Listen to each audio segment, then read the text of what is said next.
Já ativei aqui a gravação para aqueles que não podem participar hoje. Pessoal, hoje nós vamos ter um assunto que é muito importante já nessa transição para o cristianismo, que são os movimentos religiosos no período do Império Romano. Eu vou fazer aqui uma pequena memória da aula passada e aí a gente vai entrar nesses movimentos. Na aula passada nós começamos a estudar o Império Romano que começa a dominar a região da Palestina no ano de 63 com Pompeu. Ju tá entrando, boa noite, estamos começando agora, Ju. Então no ano de 63 a.C., o Pompeu, ele domina aquela região, ele vai dominar aquela região e vai então anexar ela à província romana da Síria, tá? Isso é importante. Eu vou só fechar o microfone aqui, eu acho que é da Paula. Paula, deixa eu só tentar aqui, só um pouquinho. Mas pode ficar aí, eu tô te vendo, isso. Então em 63 a.C., o Pompeu ele vai anexar a Judéia, né? Da Judéia a província romana da Síria, tá? O procurador romano, né, depois ele vai morar em Cesareia Marítima. Só que os romanos, para quem já fez história, como Rafael e outros que conhecem a história, sabe que os romanos não governam diretamente, ainda mais um lugar sem importância, porque a região de Jesus para os romanos não tem tanta importância, a não ser para fazer aí a ligação do Oriente ao Ocidente, né, aquele corredor chamado Sírio-Palestino. Então os romanos eles vão colocar ali o Herodes o Grande, nós falamos isso na última aula, como o rei da Judéia. O Herodes o Grande, ele ajudou, primeiro ele foi amigo do Marco Antônio, ajudou o Marco Antônio em algumas vitórias, depois ele inclusive vai apoiar o Marco Antônio contra o Otaviano, hein? Contra o Otaviano que vai se tornar o imperador. Só que, como ele era muito inteligente, ele vai, depois da morte do Marco Antônio, procurar o Otaviano e o Otaviano vai manter ele no poder. Ele fica no poder, a mando do Otaviano. É interessante que o Herodes ele chegou a ter um relacionamento com a própria Cleópatra, né? Ele teve um filho com ela. Ele teve um filho com ela também. Mas a Cleópatra odiava ele porque ela queria ali as terras da Judéia, né? E como ela era amante do Marco Antônio, ela fez de tudo para tomar essas terras, só que o Marco Antônio manteve ele no poder. Eu falei isso na última aula, que o Herodes vai morrer. Ele morre no ano de 4 a.C. Essas datas aí elas são equivocadas, já falei para vocês. E ele deixou a parte que ele governava dividida em 3 filhos. Ah, Guto, ele só teve 3 filhos? Não, ele teve vários filhos. Inclusive, já falei para vocês que os primeiros 3 ele mandou matar. Ele mata os filhos porque os filhos queriam ascender ao poder. Depois ele manda matar a própria mulher, Mariane, uma Idumeia. Ele mata essa Mariana. E depois ele vai matar também até a própria sogra dele. Então todos aqueles que ameaçavam o Herodes, ele não tinha dúvida, mandou matar. Mas no fim da vida dele, ele deixa um testamento dividindo aí o reino para os 3 filhos. Isso nós terminamos a aula assim na aula passada. O primeiro filho, Arquelau, Herodes Arquelau. Isso é interessante, né? Porque o pai dele também chamava Herodes. O pai do Herodes o Grande, né? O Herodes o Grande deixou a Judéia para o Arquelau, deixou a Galileia para o Antipas, Herodes Antipas, esse é o mais importante para nós na Bíblia, né? Herodes Antipas, e deixou o norte, Tracomídes, né? Lá no norte, ele deixou para o Filipe. Tem até um episódio, citei esse episódio para vocês, que Jesus está nessa região do Herodes Filipe, e aí ele pergunta para os discípulos, quem dizem os homens que eu sou, né? Aí eles vão dizer, uns que você é o profeta Elias, outros que você é fulano, ciclano. E aí Jesus pergunta, e para vocês quem eu sou? E o Pedro fala, tu és o Cristo, né, de Deus. Então foi na região de Filipe. A região da Judéia, pessoal, a região da Judéia, onde está Jerusalém, ela foi, quem era o rei dali era o Arquelau.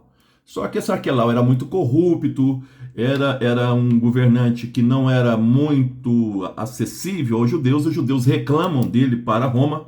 Roma vai tirar o Arquelau. Jesus provavelmente tinha por volta de 12 a 13 anos quando isso aconteceu. Então Arquelau vai ser tirado do cargo, o Arquelau.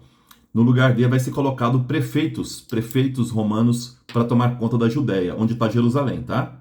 Lá em cima continuou normal. O Herodes Antipas ficou lá no norte. Um desses prefeitos que vai aparecer na Bíblia, muito famoso, né, que você chama de governador, mas era prefeito, vai ser o Pôncio Pilatos. Pôncio Pilatos foi um desses prefeitos muito importantes que vai aparecer, né? Por isso que ele aparece na Bíblia julgando Jesus, porque ele está em Jerusalém, ele é prefeito de Jerusalém. Ele não é da Galileia, ele não é do norte, ele é prefeito da Judéia, procurador da Judéia, onde morar... Oi? Desculpa só interromper um pouquinho aqui, mas é que eu acho que é uma pergunta que a gente, antes de iniciar os estudos, deve se fazer. Eu queria saber, o que atraiu, afinal de contas, o que levou os romanos a se interessarem a ter a Judéia sob seu controle, assim? O que uma comunidade de pastores no meio do deserto tinha ali que importava para o Império Romano? Porque quando a gente fala do Egito, a gente fala de grãos. Quando a gente fala de outras regiões ali, a Grécia, por conta da cultura. O que atraiu os romanos a... Eu acho que é uma pergunta que a gente tem que se fazer antes de qualquer estudo. Assim, o que atraiu os romanos? O que interessava, afinal de contas, para os romanos aquela região ali? São várias as respostas e algumas você já deu na sua pergunta. Por exemplo, lá é um corredor importante que liga o Egito à Síria. A Síria é uma base militar importante dos romanos porque através da Síria os romanos controlam todos os grandes impérios da época. Quais eram os grandes impérios da época? O Império Babilônico, né, que foi um grande império. Depois esse império da Síria. Então todos esses impérios eram controlados a partir da Síria, esses impérios. A própria Grécia, a própria Turquia atual, que tinha vários pequenos reinos, era muito mais fácil você fazer uma guerra tendo soldados na Síria, mandando para essa região, do que você sair da Itália. É a mesma coisa, o Rafael, os Estados Unidos. Eu faria a mesma pergunta, por que os Estados Unidos se interessam pelo Kuwait? Você fala petróleo, não é só petróleo. Se eu estou no Kuwait, eu tenho uma base militar para enfrentar todos os muçulmanos daquela região, como ele fez contra o Iraque, por exemplo. Você entendeu? Então, seja a região ali de Jesus, ela é importante primeiro como base militar, está ligada à Síria. Segundo, é lugar de passagem de grãos que vem do Egito. O Egito abastece todo o norte ali da Síria, dos grandes impérios. Então esse corredor sírio, os alimentos que vêm da Arábia, produtos que vêm da Arábia, tudo tem que passar pelo corredor sírio-palestino. Senão eu tenho que usar embarcação, que encarece. É mais fácil fazer essas caravanas. Então esse corredor sírio-palestino ele é muito importante como transporte comercial, é importante, abastecia toda a Síria, todo o exército romano do Oriente, que a gente fala, porque a Síria é a base do Império Romano do Oriente, e do Oriente Roma dominava aquela região todinha que era o mundo helenista. Então essa é uma questão importante por ali. Então, seja, dominar a Síria seria dominar todo o Oriente. E dominar a Palestina é dominar um lugar de passagem de alimentos. É nesse sentido que é importante aquela região daquele corredor sírio-palestino. Ela entrou como uma anexação da Síria. O mais importante para Roma não é a Palestina, é a Síria. Mas ali é um anexo. É como Cuba para os Estados Unidos. Cuba é importante para os Estados Unidos porque é um anexo. Ali é a passagem dos Estados Unidos para a América do Sul. Então esse anexo é importante. Tá? É por isso que eles dominaram essa região. Como Roma queria dominar o Oriente, era importante essas coisas. Mas de fato você tem razão. A Judéia e a Palestina ela tem pouquíssima importância para os romanos. O que tem importância para os romanos é a Síria. A Palestina ela entra como um anexo dessa dominação na Síria, e que dominando a Síria, domina todo o Oriente, todo. Onde hoje é a Turquia, onde hoje é o Irã, onde hoje é o Iraque, onde hoje até a Grécia, a partir dos soldados ali do Oriente, eu consigo mandar reforços. Eu consigo dominar o Egito, que era um grande império. A Síria está muito mais próxima do Egito do que a Itália. Então, dominando a Síria, eu consigo dominar... Olha, imagina só, se você tem uma guerra contra o Egito, que era uma grande potência, se você domina a Palestina, você está na fronteira com o Egito. Na fronteira. Quer dizer, o meu exército, eu coloco ele na fronteira com o Egito, caso eu precise. E se eu faço uma guerra contra a Arábia Saudita, que era um grande império também? Mesma coisa. Eu dominando a Palestina, eu coloco soldados ali e consigo dominar. Então, era uma base militar muito importante para os romanos. Tá? Tá? Eles sabiam disso. Você sabe que os romanos, antes de uma guerra, eles montam uma cidade no local. E era importante montar a partir dessas dominações. Eu tenho o local, a terra, e isso ajudaria. Como eu falei para vocês, não sei se eu respondi essa pergunta, mas era isso, Rafael. O Arquelau, então, foi tirado e no lugar dele foi colocado prefeitos. Dentro desses prefeitos vai aparecer um famosíssimo, que é o Pôncio Pilatos, que vai julgar Jesus. Eu só queria que vocês já tenham essa capacidade de entender isso. Tem uma passagem do Evangelho de João, em que Jesus está sendo julgado pelo Pôncio Pilatos. Por que Jesus está sendo julgado pelo Pôncio Pilatos? Primeiro, o Pôncio Pilatos não morava em Jerusalém, ele não morava lá. Ele morava na Cesareia Marítima, 60 quilômetros de distância. Mas por que ele está fazendo em Jerusalém? Ele está ali porque todas as grandes festas em Jerusalém, o prefeito tem que estar lá. Para quê? Para poder proteger o local contra revoltas. E nós estamos na Páscoa judaica, muitos judeus estão ali. Ter uma revolta contra o Império Romano seria muito fácil. Então ali está o prefeito Pôncio Pilatos, juntamente com seus soldados, para proteger o local. E aí Jesus é preso. Hoje a gente sabe como historiador que a prisão de Jesus foi que ele fazia parte de revoltas, que ele possivelmente seria um zelota. Essa foi a leitura do Império Romano, que Jesus fazia parte do mundo zelota.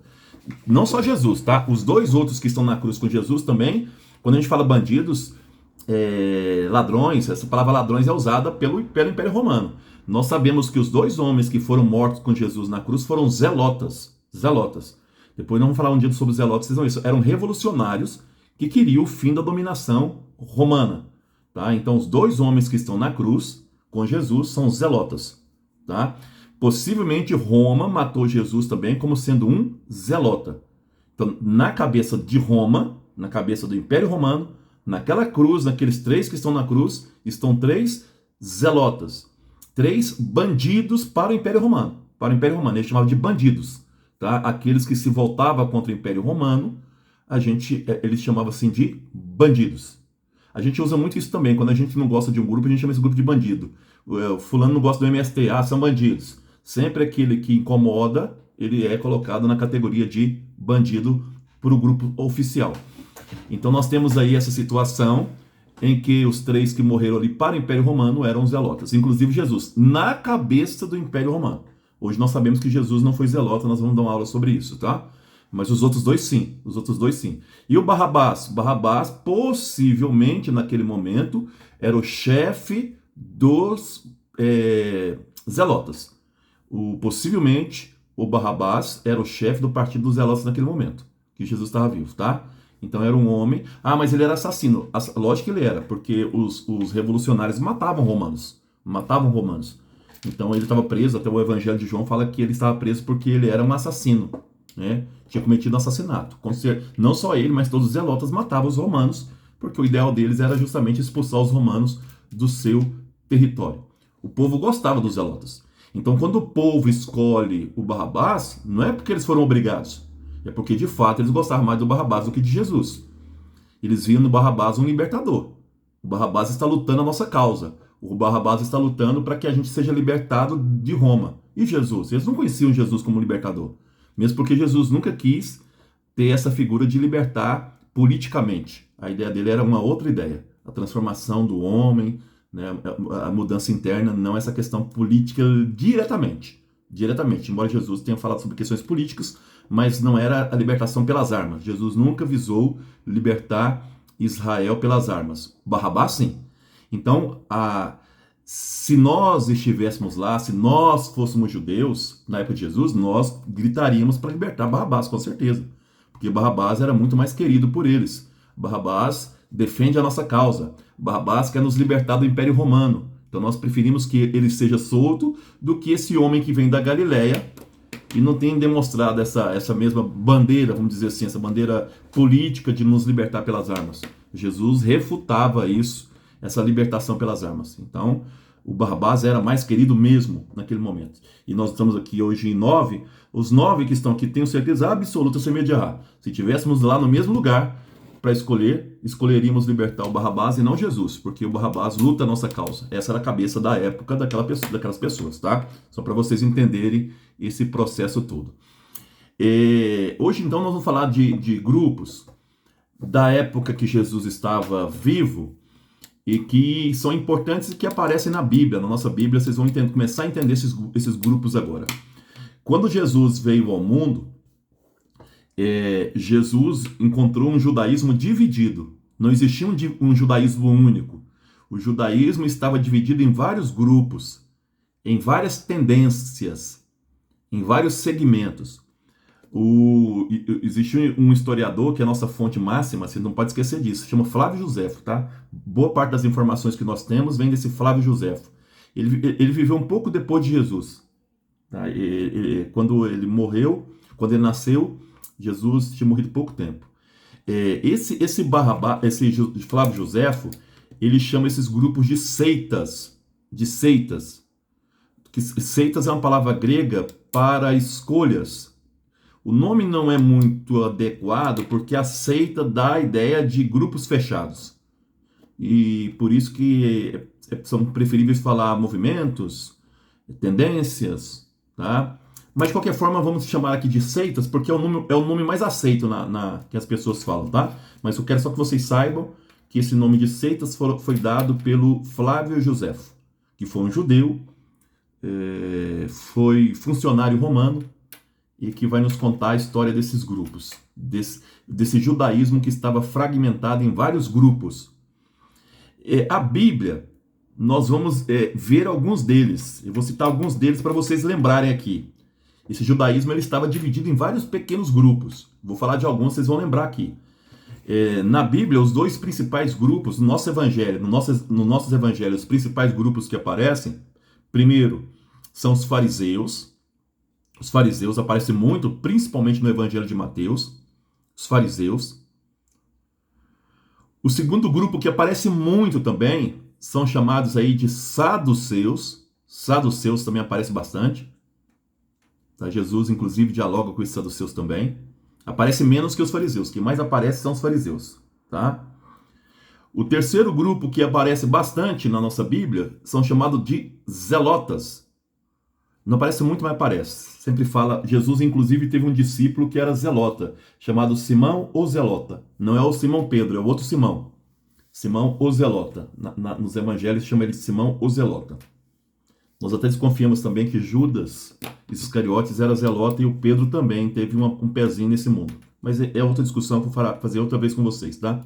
Então, o Flávio Josefo cita esses três grupos. Cita mais, vou falar os principais, tá? Que ele cita. Os principais que ele cita são os grupos fariseus, saduceus e zelotas. Um quarto grupo que ele não cita, ele cita, mas não aparece na Bíblia, ele cita, mas não aparece na nossa Bíblia, são os essênios. Nós só sabemos da existência dos essênios graças ao Flávio Josefo. Ele cita a existência desse grupo, mas ele não aparece nos evangelhos. Tá? Ele não aparece o nome desse grupo, os essênios. A confirmação da existência dos essênios só foi possível no século XX com a arqueologia, quando descobriu os essênios de Qumran, né? No Mar Morto. Então, esses são os quatro principais grupos que existiam na época de Jesus: fariseus, saduceus, zelotas e essênios. Desses quatro grupos, qual não está na Bíblia? Não está no Evangelho? Os essênios. Os essênios não aparecem na nossa Bíblia. Não aparecem. Mas na época de Jesus eles existiam. Como é que nós sabemos disso? Pelo historiador Flávio Josefo. Então, quando vocês forem fazer pregação, na catequese, ou em qualquer lugar, fala, os essênios, eles, embora não estejam na Bíblia, embora eles não apareçam nos Evangelhos, eles existiam e são citados pelo Flávio Josefo, que foi um contemporâneo do século I, que conhecia esses movimentos, tá bom? Guto, são só esses quatro? Não. Outros que o Flávio Josefo cita, não aparece como grupo, mas é uma tendência que a Bíblia, os Evangelhos falam bastante, vamos falar deles hoje, são os escribas. Os escribas. Aparece muito esse nome também nos Evangelhos. Os escribas, vou falar sobre eles para vocês hoje, tá? Esses escribas. É um outro grupo também que aparece na nossa Bíblia. Quando eu falo Bíblia, são nos Evangelhos, tá? Nos Evangelhos que eles aparecem. Outro grupo que aparece na nossa Bíblia, citado também pelo Flávio Josefo, são os Herodianos. Os Herodianos. Quem são esses Herodianos? Vamos falar sobre eles também, mas eu vou adiantar para vocês. São pessoas que seguiam Herodes Antipas na Galileia. Existiam aqueles puxa-saco do rei, né, na Galileia, do Herodes Antipas, e formaram um grupo, quase que um grupo religioso, né, que defendia as ideias desse Herodes Antipas, tá bom? São chamados na Bíblia, aparece também nos evangelhos, tá? Chamados Herodianos. Os Herodianos vão aparecer lá. Um outro grupo que nós conhecemos bastante e que no Evangelho de João passou inclusive a ser rival do cristianismo foi o grupo dos batistas. O primeiro grande líder desse grupo foi João Batista, primo de Jesus. Então, depois que Jesus apareceu, esse grupo desapareceu? Não. Tanto é que o Evangelho de Marcos conta que os discípulos de João, que os discípulos de João foram até Jesus para ver se ele era mesmo o Messias ou não. Jesus vai fala assim, fala para João que os cegos veem, os coxos andam, os surdos escutam. Então, que é justamente a missão do Messias. Então, seja, mesmo com Jesus vivo, os seguidores de João Batista continuaram seguindo ele. Nós sabemos através do Evangelho de João que 2 desses discípulos de João passaram a seguir Jesus. 2 deles. Um ele não fala o nome, o Evangelho de João, mas o outro nós sabemos o nome, André. O André, irmão do Pedro, irmão do Simão Pedro, o André era discípulo do João, era discípulo do João Batista. É quando Jesus aparece, o João Batista vira para esses 2 e fala: eis o Cordeiro de Deus, eis aquele que tira o pecado do mundo. E aí os 2 passam a seguir Jesus. O Evangelho de João cita o nome de André, mas não cita o nome do outro. Esse outro podia ser o João Evangelista? Poderia, mas ele não fala quem é. Ele não cita o nome. E aí eles veem Jesus pergunta para eles assim: por que vocês estão me seguindo? Aí ele chama Jesus de Rabi, aí conversa com Jesus e pergunta onde Jesus mora, e Jesus fala: as raposas não têm onde morar, têm onde morar, os pássaros do céu têm os seus ninhos, mas o filho do homem não tem onde repousar a cabeça. Vinde e vede. Aí eles seguem Jesus, passam a seguir Jesus. E é o próprio André, inclusive, que apresenta Jesus para o Simão Pedro, o irmão dele, quando ele está pescando, tá? Então nós sabemos que existe esse grupo dos batistas, que foram seguidores do João e que continuaram fazendo comunidade. Grava uma coisa importante que eu vou dizer para vocês: no Evangelho de João, esse grupo do Batista, ele sempre aparece como rivais dos cristãos. Sempre existe um conflito entre os 2 grupos. Então, João Batista, o João Evangelista, o que escreve o Evangelho, não vai pintar com tintas muito positivas a figura do João Batista, não. Vocês podem observar. No Evangelho do João, o 4º Evangelho, sempre o João Batista é apresentado como inferior a Jesus. O tempo todo é frisado isso. Por causa dessa rivalidade que existe entre os primeiros cristãos e os batistas, tá bom? Essas são as principais seitas. Guto, é só essas seitas? Não, nós temos os samaritanos, é uma outra seita muito forte, que nós já conhecemos um pouco da história deles, os samaritanos, e aí vai, tá? Então, o que eu quero que vocês entendam a partir de agora é que Jesus encontrou um judaísmo completamente dividido em grupos. Muitos grupos, tá bom? Então, Jesus, quando ele está vivo, ele encontrou esse judaísmo completamente dividido em vários grupos. A pergunta que hoje nós fazemos é: qual grupo Jesus participou desses aí? Aí cada historiador vai dando suas interpretações. Alguns historiadores falam que Jesus pode ter sido um essênio, pode ter sido, é uma hipótese, e por algum motivo ele rompeu com isso, tá? Isso é hipótese, eu não estou dizendo que ele foi não, tá? Alguns historiadores levantam que ele foi um essênio, depois abandonou, mas em vida, Jesus ele refuta todos esses grupos. Por exemplo, os essênios e os zelotas eles gostam eles lutam para libertar Israel pela arma, os essênios e os zelotas. Jesus não concorda com isso. Jesus não concorda. Jesus chama os fariseus de hipócritas. Portanto, Jesus também não foi um fariseu. Jesus, ele defende a ressurreição. Os saduceus não aceitam a ressurreição. Então é possível que Jesus não tenha participado de nenhum desses grupos, tá? É possível que Jesus não tenha participado, pelo menos depois que ele começou a missão dele, pelo menos depois dele adulto, é possível que ele não tenha aderido a nenhum desses movimentos. Só que, se você perguntar aos judeus hoje, vivos, e perguntar assim, pelas características de Jesus, você lendo aqui, qual grupo Jesus participou? Os judeus hoje falam que Jesus foi um fariseu. Então, lendo hoje, os judeus de hoje, quando você conversa com eles e pergunta assim, ó, pelas características que você vê em Jesus, eles se aproximam de qual grupo mais? Eles vão dizer dos fariseus. Então, para eles, Jesus foi um fariseu restaurador.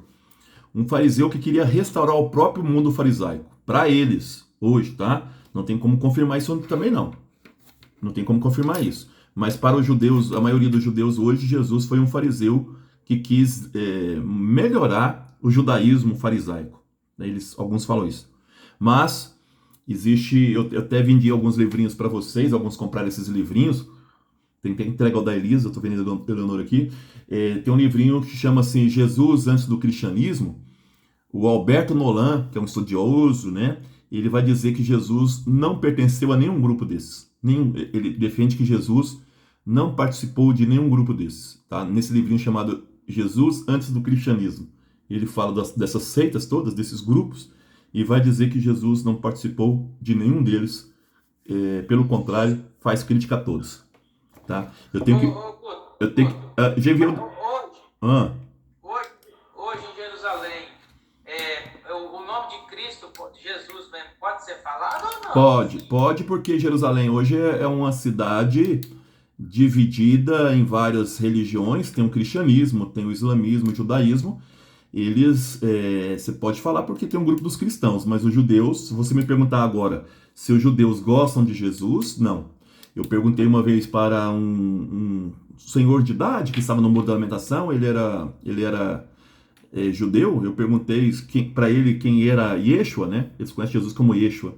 Quem era o Yeshua, fundador do cristianismo? Ele, sem meias palavras, ele me falou assim, ele é o traidor da nossa religião. Foi o que ele falou, ele é um traidor da nossa religião. Então, os judeus, na sua grande maioria, ainda não se dão bem com Jesus. E aí, Fabrício, não é por causa de Jesus, não. Tem um livrinho, depois, quem quiser comprar, esse livrinho você tem que ter uma fé muito firme para ler. Ele chama... tem Jesus antes do cristianismo, e tem um livrinho que fala sobre Jesus a partir do judaísmo. Como é que o judaísmo vê Jesus? São 10 rabinos que falam sobre Jesus, tá? Isso também pela Paulus, esse livro. E esses rabinos, eles falam que o problema deles nunca foram com Jesus, mas foram com os cristãos.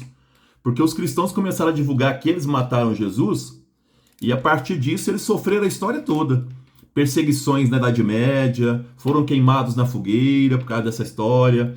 Aí veio o nazismo, matou eles por causa dessa história, que eles tinham entregado Jesus, estavam pagando um preço por isso que eles morreram tanto. Então, segundo eles, eles não gostam, não é de Jesus, eles não gostam do cristianismo. Pode falar, Mauro. Só em relação a esse livro, daquela vez você tinha indicado ele, eu comprei, só que ele tem 2 depoimentos lá que eu achei bem interessantes, que eles têm, ora assim, tem as divergências, e 2 depoimentos você percebe um respeito muito grande, né? Isso, eu lembro de um desse artigo. Um artigo é um cara que vira amigo de um padre, e um judeu que vira amigo de um padre, né? Um padre que vira amigo do judeu, e eles se tornam grandes amigos na fé, né? Ele conta essa história. Então, hoje, vamos dizer assim, não qualquer judeu, mas os judeus das universidades, os judeus estudiosos, os rabinos, hoje, eles têm aproximado muito do cristianismo com respeito. Mas são poucas pessoas. A grande maioria dos judeus ainda não aceita o cristianismo, não aceita Jesus por causa do cristianismo. Aquele próprio hinduísta, Mahatma Gandhi, também dizia isso. Falava assim, eu admiro muito Cristo, mas não gosto dos cristãos. Os cristãos não expressam isso que Jesus foi. Então ele vê Jesus como um cara muito amoroso, muito cuidadoso, mas os cristãos não. E a gente tem que aceitar a crítica, porque realmente muitos cristãos dão maus exemplos na vida, né? Muitos cristãos fazem coisas muito erradas. E eu até brinquei esses dias lá em Jerusalém. Eu falei assim, se fosse para me entregar minha vida, eu tenho que entregar minha vida para uma dessas três religiões. Ou para um cristão, ou para um judeu, ou para um muçulmano, eu entrego minha vida para um muçulmano. Porque ele vai ser muito... Eu vou confiar muito mais nele do que no cristão e no judeu. Porque os cristãos não é... Tem alguns que não dão muita confiança mesmo, não. Então, só para que a gente vá entendendo um pouco por que esses judeus têm essa dificuldade com os cristãos. Mas, Fabrício, pode sim, tá? A religião cristã. Agora, tem lugares que não pode celebrar missa, tem essas coisas ainda que o governo de Israel, eles proíbem. Então, eu vou começar a falar dessas seitas para vocês. Agora estamos entrando já nos evangelhos mesmo, para que vocês então entendam esses evangelhos, vamos falar dessas seitas. Já vou adiantar uma coisa para vocês, quase todas elas surgiram no século II a.C., quase todas elas, no período dos Macabeus.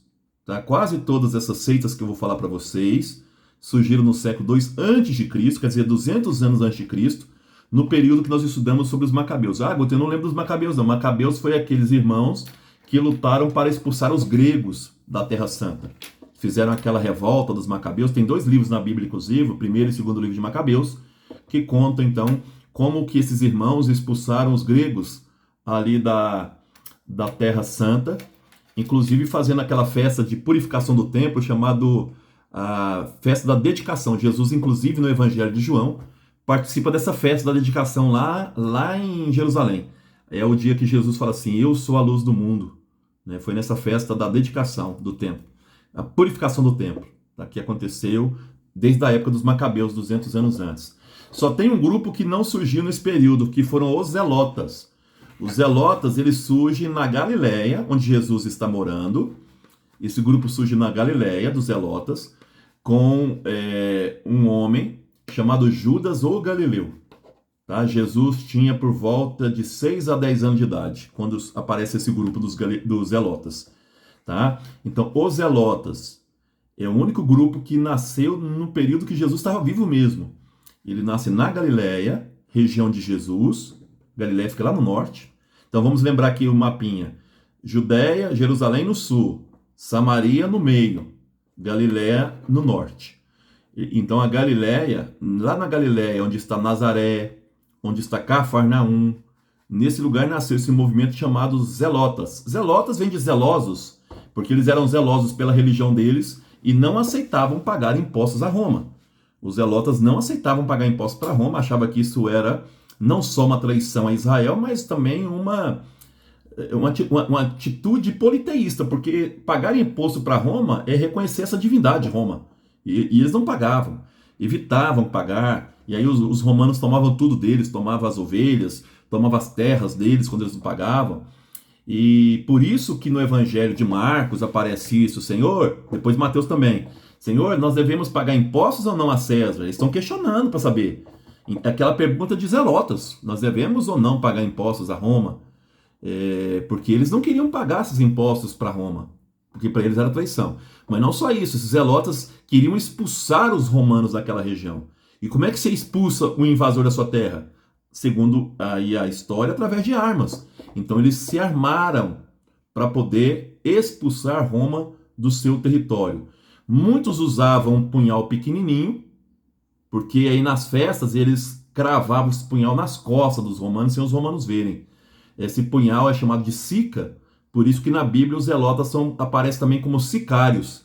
Na Bíblia aparece o nome muitas vezes de sicários. Sicários são zelotas que portam essas pequenas facas que nas festas muito cheias, apareciam os romanos, então ali eles enfiavam essas facas nesses romanos, para matar esses romanos. Então, sicários. Sicários são esses zelotas. Aí, uma coisa para vocês ficarem atentos, já e atentas, se o movimento zelota apareceu na Terra Santa, lá na Galileia, mesmo que alguns discípulos de Jesus não tenham participado diretamente desse movimento, eles aceitavam esse movimento, aplaudiam esse movimento, porque é um movimento que quer nos libertar de Roma. É um movimento que quer que nós não paguemos impostos para Roma. Imagina você morando lá na Galileia, pobre, tem uma cabritinha, um pequeno terreno para plantar, e vem os romanos pedir para pagar impostos, o que você vai fazer? Você vai tentar dificultar isso e vai apoiar o movimento dos zelotas. Então, eu aqui da minha ignorância 2000 anos depois, eu acredito que quase todos ou todos os galileus aprovavam esse movimento dos zelotas, inclusive os discípulos de Jesus, não tenho dúvida disso, né? E aí dá para a gente entender a dificuldade de Jesus em ter chamado um cobrador de impostos como Mateus. Eu tenho quase certeza absoluta que os outros não gostaram dessa ideia, dizendo como é que você vai chamar um cara que nos apunhala pelas costas? Como é que você vai chamar o Mateus, sendo ele um zelota, que já nos cobrou impostos para pagar Roma? Então a aceitação do Mateus, né, que no evangelho é chamado de Levi, não deve ter sido fácil. Eu até sugiro para vocês uma série, quem quiser eu vou postando para vocês, ela chama gente, passei essa série essa semana para a pessoa, eu vou depois lembrar o nome dela, vou te passar. É uma série muito boa que fala a história sobre Jesus. E nessa série, o Mateus não é aceito pelos outros. E o tempo todo, o Pedro odeia o Mateus. Não aceita ele, porque ele foi sempre um traidor na cabeça dos apóstolos. Então ele vai sendo aceito aos poucos, o que mostra como extraordinário é Jesus, que faz das piores pessoas seres humanos incríveis. Então esse é Jesus de Nazaré. Transforma aquelas pessoas mais odiosas na sociedade. Chama The Chosen, tá? The Chosen, a série. Maravilhosa. Já está terminada a terceira temporada, já estão filmando a quarta temporada. Quem não viu, veja, que vale muito a pena, muito a pena. The Chosen, os escolhidos. E é interessante observar então isso, que Jesus faz dos piores da sociedade, os mais odiosos, né, odiados da sociedade, aqueles que vão se transformar em seres humanos extraordinários, como foi o caso de Mateus, né, o apóstolo. Muito bem, então eu vou agora já ir falando de cada grupo desses. Vou começar com os fariseus e vamos passar grupo por grupo para que vocês conheçam esses grupos, tá? Eu preparei o material e vou mandar agora, vou partilhar com vocês aqui. Deixa eu pôr aqui. Abrir a janela. Tá aqui, ó. Eu vou só aumentar um pouco. Então, movimentos religiosos, partidos e correntes, tá? Isso já na época de Jesus, tá bom? Quando a gente lê aí o Novo Testamento, então vai aparecer as palavras, eu vou aumentar um pouco mais, sem que vocês percam, tá? Peraí. Mais um pouquinho. Deixa eu pôr ele assim completo.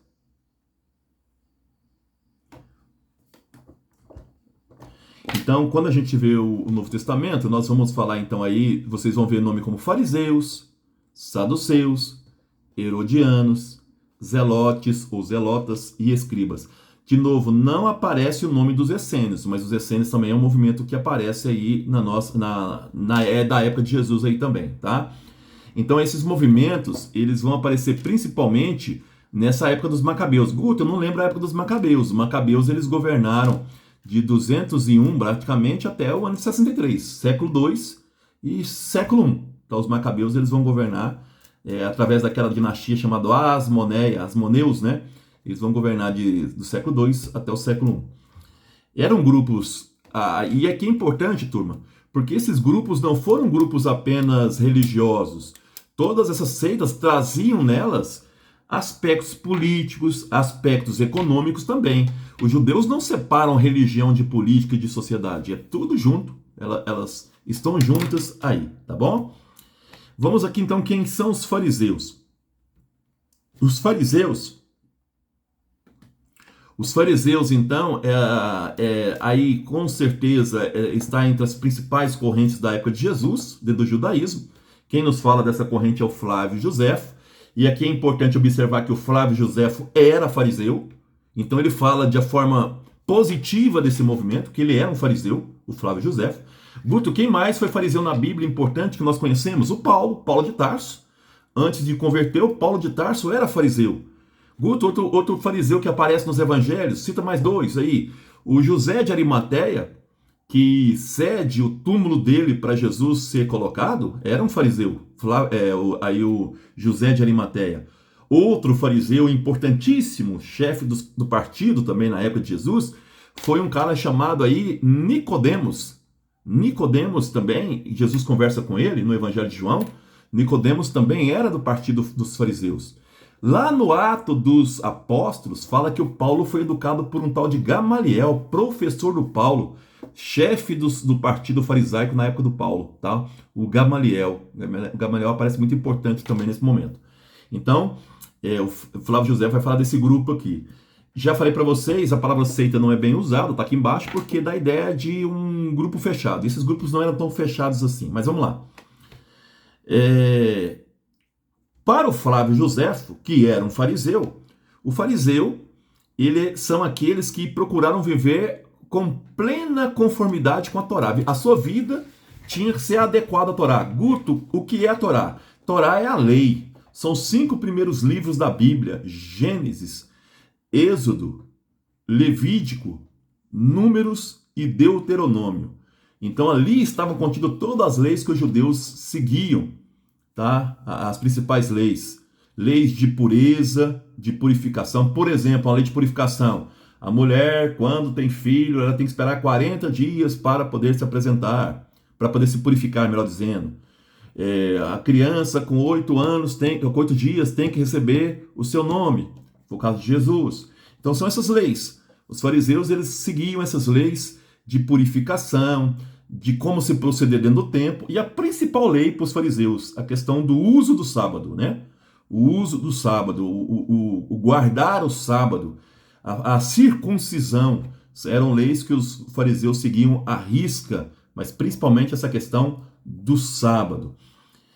A palavra fariseu vem de perushim, em aramaico, significa separados, aqueles que são separados. Eles se autodeclaravam separados dos demais. O que significa isso? Significa que os fariseus se diziam os puros, os outros são pecadores, nós somos os separados.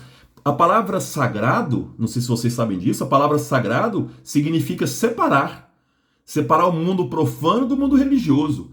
Então os fariseus são aqueles puros, os separados desse mundo profano, aqueles que estão no mundo do sagrado. Então eles se autodeclaravam como a verdadeira religião de Israel. São esses fariseus. Mas também eles se autodenominavam também Raberim. Raberim significa companheiros, um companheiro do outro, Raberim. Ou também Kahamim, que significa sábios, porque eles eram estudiosos da Torá, tá? Eram professores. Boa parte desse grupo era de professores, por isso que eram chamados de sábios. Os principais estudiosos, quando eles chegavam num grau elevado de educação, eles eram chamados de Rabi. Tá? O próprio Jesus eram chamados pelos próprios fariseus de Rabi, pela inteligência de Jesus. Rabi são os doutores da lei, são fariseus que atingiram um grau máximo de conhecimento, de estudo da Torá, eram respeitados, veneráveis, né? Esses veneráveis fariseus eram chamados de doutores da lei. A Bíblia até apresenta eles como doutores da lei. Nicodemos é um doutor da lei, quer dizer, um cara respeitado. O sumo sacerdote, muitas vezes também. Vamos lá. Já falei para vocês que esse grupo dos fariseus, eles surgiram lá na época dos macabeus, eram chamados de Hassidim, os piedosos. No princípio, os fariseus apoiaram a causa dos macabeus, mas depois se afastaram. Por que se afastaram? Porque os macabeus, quando se transformaram naquela dinastia asmoneia, dos asmoneus, eles começaram a ser opressores também. Se afastaram do seu ideal de expulsar apenas os helenistas e passaram, inclusive, a apoiar os helenistas. Então, depois os fariseus se afastaram, então, dessa política asmoneia. O Flávio Joséfo fala que o grupo não era tão grande, tinha 6.000 pessoas quando ele estava vivo, 6.000 fariseus. Eles eram da classe média alta, não eram pobres, porque para estudar no mundo antigo você não pode ser pobre, você tem que ter estudo, tem que ter dinheiro, tem que ter condição financeira. Então eles pertenciam à classe média alta da sociedade da Terra Santa, principalmente de Jerusalém. Eram sacerdotes? Não, eles não eram sacerdotes, mas tinham muita influência sobre o povão, mais do que os saduceus, mais do que os sacerdotes, porque eles eram professores, tinham um alto conhecimento das Escrituras. A gente até brinca que eram fiscais das Escrituras, né? Aqueles que fiscalizavam as Escrituras, tá bom? E como eu falei para vocês, eles eram fechados em relação a eles, tá? Eles eram fiéis aos preceitos da lei, a Torá, desses livros. Só que eles eram abertos em relação às novidades teológicas. Eles defendiam tanto a Torá que era escrita, como a Torá que era oral, transmitida de geração em geração. Essa é uma da diferença entre eles e os saduceus, eu já falei isso para vocês. Então, os fariseus aceitavam tanto a tradição escrita, os livros que estavam escritos, mas aceitavam também a Torá oral, passada de pai para filho, de professor para aluno, de geração em geração. Essa tradição oral, essa Torá oral é chamada de tradição, a tradição. Então eles eram defensores dessa tradição, que são esses conhecimentos passados de pai para filho, de professor para aluno, tá bom? Então eu já falei isso para vocês aí. Uma outra coisa muito importante, então eles observavam o sábado, boa parte do Evangelho de Mateus, nós vamos ver Jesus brigando com eles. Quando Jesus colhe espiga no dia de sábado, quem está brigando com eles é os fariseus. Quando Jesus cura no dia de sábado, quem briga com eles são os fariseus. Quando Jesus faz alguma boa ação no dia de sábado, quem briga com eles são os fariseus. O Evangelho de Marcos chega a dizer que Jesus tem um momento que ele espera passar o sábado para curar uma pessoa para não ter problema com os fariseus lá na Galileia, porque os fariseus eles eram fiscais dessa observância do sábado, da lei de pureza. Uma lei de pureza muito forte entre eles era não ter contato com leprosos. Eles têm inclusive a metragem. Se um fariseu passa perto de você, quantos metros que você tem que estar? Está lá no Levítico. Se estiver ventando o vento, você tem que estar a 4 metros de um leproso, porque o vento pode trazer impureza. Se não está ventando, você pode ficar a 2 metros de um leproso. Então tinha toda essa questão dos ritos de pureza, de purificação, os alimentos que podiam ser comidos e os alimentos que não podiam ser comidos, quais os trabalhos podiam ser realizados ou não no dia de sábado, tá? Tinha toda essa questão. E principalmente eles eram fiéis ao pagamento, ao dízimo para o templo. E eles se orgulhavam disso. No Evangelho de João fala de um embate de um fariseu com um publicano, né? Com um homem que não seguia a lei. Fala, Senhor, eu agradeço porque eu sou fiel à lei, porque eu pago o dízimo. E aquele publicano mal levantava a cabeça, falava, Senhor, tenha piedade, porque eu sou um pecador. Então os fariseus, eles chegavam a ter uma certa arrogância, mas não é uma arrogância qualquer, uma arrogância acreditando que estava fazendo a coisa certa, de seguir as leis de forma certa e os outros não, tá bom? Então eles tinham que se manter longe desses pecadores, longe desses pagãos, porque eles não seguiam a lei. E o Messias só viria quando todos os judeus seguisse todas as leis, que são 613 mandamentos lá da Torá, tá bom? Como eu falei de novidade teológica, eles acreditavam em ressurreição, eles acreditavam em anjos, em seres espirituais, como eu já falei para vocês em outra aula, ok? Essa oração aqui é de um fariseu, o nome dele é Rabi Nehunia Hakana. Esse Rabi, olha a oração que ele faz. Agradeço-te, Senhor meu Deus, porque me deste minha parte entre aqueles que se assentam na casa do ensinamento, a escola da sinagoga, e não entre aqueles que se assentam nas esquinas das estradas. Tá vendo a arrogância? Eu de fato me levanto cedo. Também esses se levantam cedo. Eu me levanto cedo para as palavras da lei. Esses se levantam cedo para as coisas fúteis. Eu me fatigo e recebo recompensa.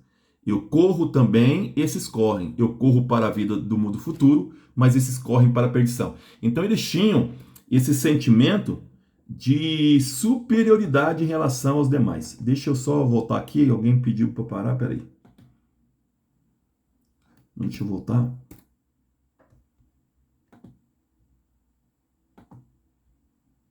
Vou parar aqui, depois eu volto de novo. Alguém pediu aí.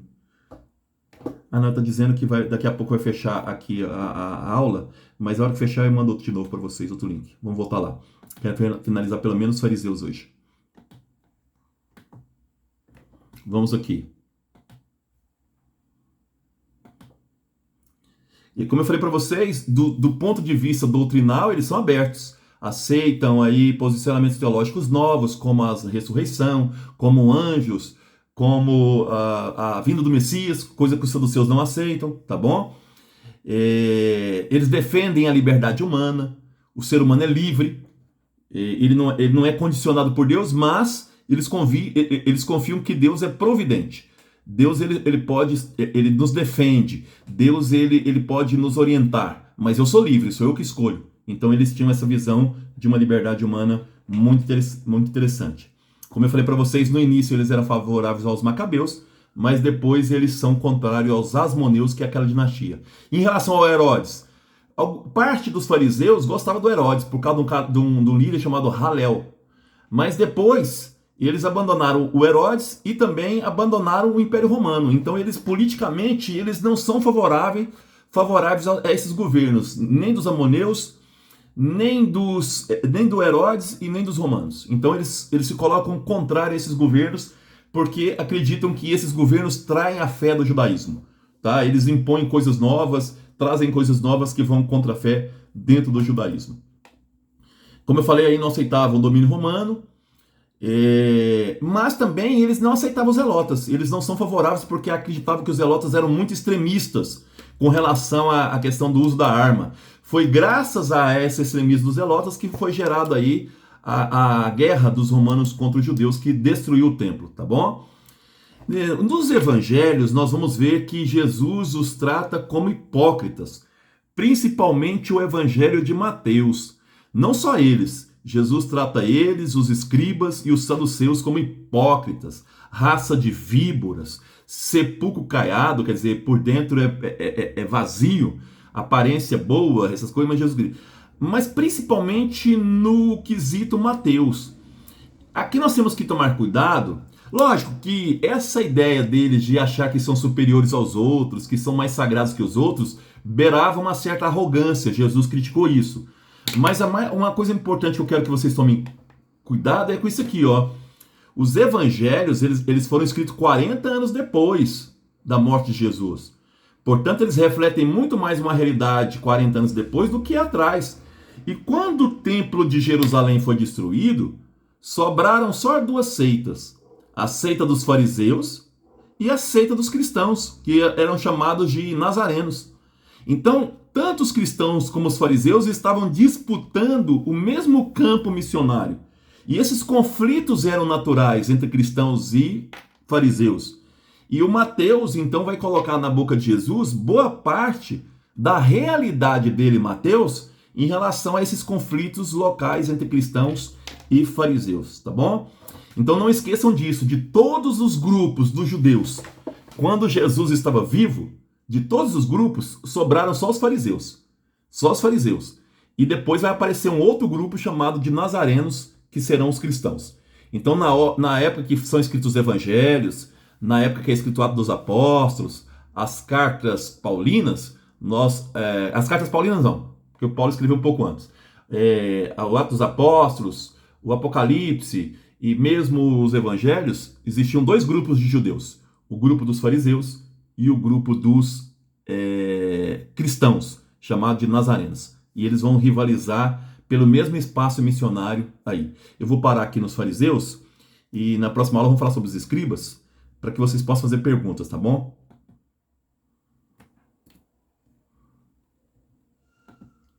Quem quiser abrir, se cair aqui, eu já abro outro link para vocês. Quem quiser fazer pergunta sobre esses fariseus, sobre esses grupos que nós apresentamos até agora, fique à vontade.